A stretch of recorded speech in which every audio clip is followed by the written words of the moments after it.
ദീപക് ഷിംജിത വിഷയം എല്ലാവരും അറിഞ്ഞതാണല്ലോ. വീഡിയോ കണ്ട ആർക്കും മനസ്സിലാവും അതിൽ ദീപകിൻ്റെ ഭാഗത്ത് ഒരു തെറ്റുമില്ല. ഷിംജിത വെറും റീച്ചിന് വേണ്ടി ഉണ്ടാക്കിയ ഒരു വീഡിയോ ആണെന്ന്. പക്ഷേ ആ ഒരു വീഡിയോ കാരണം നമ്മുടെ ദീപക് മരിച്ചു.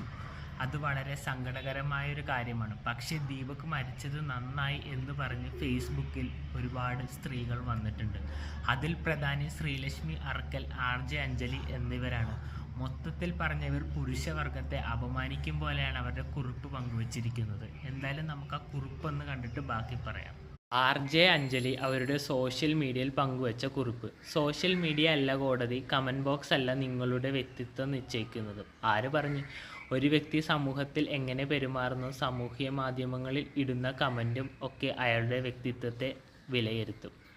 ബസ്സിൽ എത്രയോ തവണ ദുരനുഭവങ്ങൾ നേരിട്ടിട്ടുണ്ട്. വീഡിയോ എടുക്കുന്നത് പരാതി നൽകാനാകട്ടെ, ഒരു ഇരയെ കിട്ടിയ സന്തോഷത്തിൽ ആർപ്പ് വിളിക്കുന്ന റിവ്യൂ കമ്മിറ്റിക്കാരോട് പുച്ഛം മാത്രം.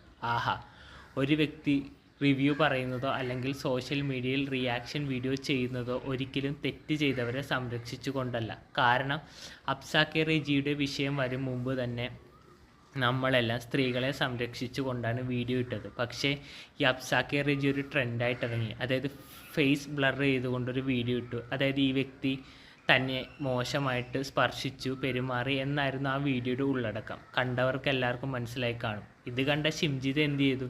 ഇച്ചിരിയും കൂടി എക്സ്പോസിങ് ആയ രീതിയിൽ വീഡിയോ ഇറക്കി, ഫേസ് ഒന്നും ബ്ലർ ചെയ്യാതെ. ചോറ് തിന്നുന്ന ആർക്കും മനസ്സിലാകും ആ വീഡിയോ റീച്ചിന് വേണ്ടി ഇറക്കിയ ഒരു ഷോ ഓഫ് മാത്രമാണെന്ന്. സ്ത്രീ കടുങ്കൈ ചെയ്താൽ വീണ്ടും പ്ലേറ്റ് തിരിച്ചു വെച്ച് പ്രാക്ടീസ് ചെയ്യുമായിരിക്കും. തെറ്റ് ചെയ്തവർ നിയമം മൂലം ശിക്ഷിക്കപ്പെടട്ടെ. അതുതന്നെയാണ് ഞങ്ങളുടെ അഭിപ്രായം. തെറ്റ് ചെയ്തവർ ഒരിക്കലും രക്ഷപ്പെടരുത്. എന്തായാലും ഷിംജിത തെറ്റ് ചെയ്യാത്ത കൊണ്ടായിരിക്കുമല്ലോ പേടിച്ച് നാടുവിട്ടത്. അതുകൊണ്ട് കൂടുതൽ വിളമ്പണ്ട.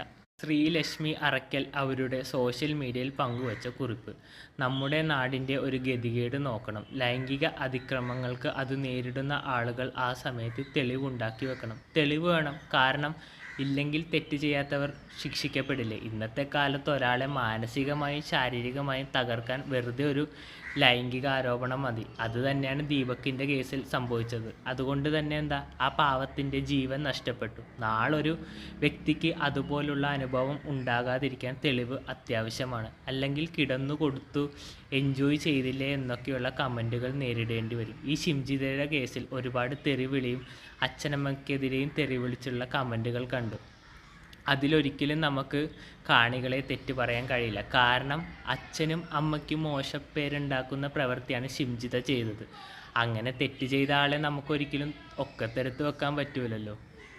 ഇപ്പോൾ ഉണ്ടായ സംഭവത്തിൽ ഒരിക്കലും ആ പെൺകുട്ടിക്കെതിരെ കേസെടുക്കരുത്. അച്ചോടാ, അന്നെങ്കിലേ ഒരു ഫോട്ടോ ഫ്രെയിം ചെയ്ത് നമുക്ക് ഭിത്തിയിൽ തൂക്കിയിടാം, എന്നിട്ട് തൊഴുതിറങ്ങാം. അതായിരിക്കും നല്ലത്. അല്ല പിന്നെ, കാരണം കേസെടുത്താൽ നാളെ വേറെ ഒരു പെൺകുട്ടിക്ക് പ്രതികരിക്കാനോ ഇതുപോലെ വീഡിയോ എടുത്ത് സോഷ്യൽ മീഡിയയിൽ സൂക്ഷിക്കാനോ കഴിഞ്ഞെന്ന് വരില്ല.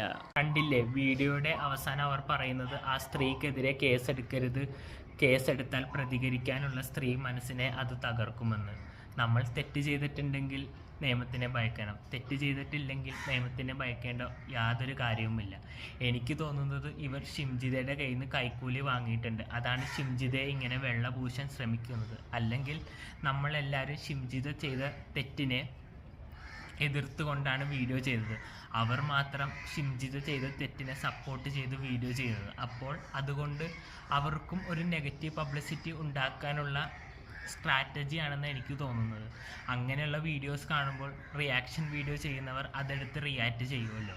അപ്പോൾ അവർക്കൊരു പൊങ്കാല സോഷ്യൽ മീഡിയയിൽ നിന്ന് കിട്ടുമല്ലോ. അത് തന്നെയാണ് ഉദ്ദേശം. അല്ലാതെ എന്ത് പറയാൻ. പുതിയൊരു വീഡിയോ കാണുന്നവരെ ബൈ.